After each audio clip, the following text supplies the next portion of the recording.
لا بەغدای پایتەختی عێراقەوە ساوتان لێبێت پندێکی کوردی هەیە دەڵێ ماڵ لە خۆی نەبوو میوانیش ڕووی تێکرد ئەم پەندا ڕێک بۆ دۆخی ئێستا عێراق گونجاوە بە جۆرێک لە جۆرەکان تاوکو ئێستا پۆستی سەرۆکۆماری عێراق یەکلانە بۆتەوە کێشەی لەسەرە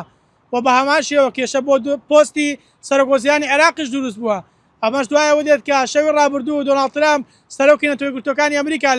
لە تویتێکدا باسی لەوە کرد کە نووری مالیکی کاندید بۆ پۆستی سەرۆکۆزیانی عێراق بژاردەیەکی خراپە نابێت جارێکی تر نووری مالیکی ببێتەوە بە سەرۆکوەزیران چونکە لە ماوەکانی ڕابردوودا لە دەسەڵات بووە و حکومڕانێکی خراپی کردووە و ئەگەر بێت و ئەمە ڕوو بدات ئەوە ئەمریکا تەواوی و هاوکاریانەی بەرامبەر عێراق ڕای دەگرێت و عێراق هیچی تێ دەرفەتی نامێنێت بۆ بەرەو پێچوون و گەشەسەندن و ئازادی و ئەم پەیامەی دۆناڵد ترامپ شەقامی عەرەبی تووڕە کردووە بە جۆرێک لە جۆرەکان ئەنجومەنی باڵای ئیسلامی باسی لەو کردووە کە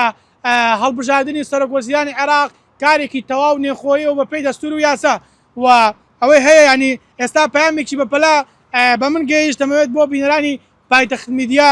بخەمە ڕوو ویلسون ئەندامی ئەنجومەنی نوێنانی ئەمریکا ڕاگەیاند کە عێراق دەبێت ئەم خاڵانە جێبەجێ بکە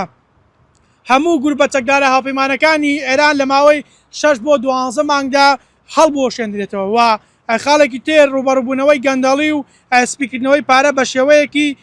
دەست بەجێ و سیستەماتیک لە سەرانسەری عێراقدا بەبێ هیچ جاکاریەک بکرێت و ئەوە هەیە کە ئەمریکا دەوێت سەرۆکۆزیانێک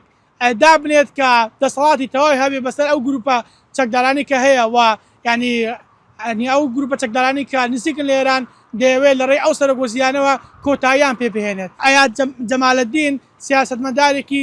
شیعەیە ینی کەسایەتێکی ناسراوە لە تویتێکدا ئاماژەی بۆ کردووە کە پێویستە لە بەغدا و لە تەواوی پارێزگاکانی عێراق خۆپیشاندانی سەرتاسەری ئەنجام بدرێت دژی پەیامەکەی دۆناڵد ترامپ بۆ نووری مالیکی و ئەوەی هەیە تاوکو ئێستا ینی چوارچێوەی هەنگی هیچ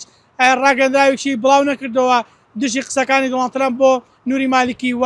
تاوکو ئێستا چوارچێوەی هەماهەنگی سوورن لەسەر کاندیدبوونی نووری مالیکی بۆ پۆستی سەرۆکۆزیرانی عێراق و بەپێی زانیاریەکانی پایتەخت میدیا بڕیارە ئێوارەی ئەمڕۆ لە ماڵی نووری مالیکی کۆبوونەوەی چوارچێوەی هەماهەنگی بە سەرپەرشتی نووری مالیکی ئەنجام بدرێت بۆ تاوتێکردنی دوایین پێشاتی پەیامەکانی دۆناڵد ترامپ بۆ پۆستی سەرۆکوەزیرانی عێراق یانەوەی کە هەبوو چاڕوان دەکرات سەرۆکۆمار هەڵبژێردرێت و دوا بەدوایەوە سەرۆکوەزیرانێک بۆ عێراق دامدرێت بەڵام ئەم پەیامەی دۆناڵد ترامپ ینی دۆخی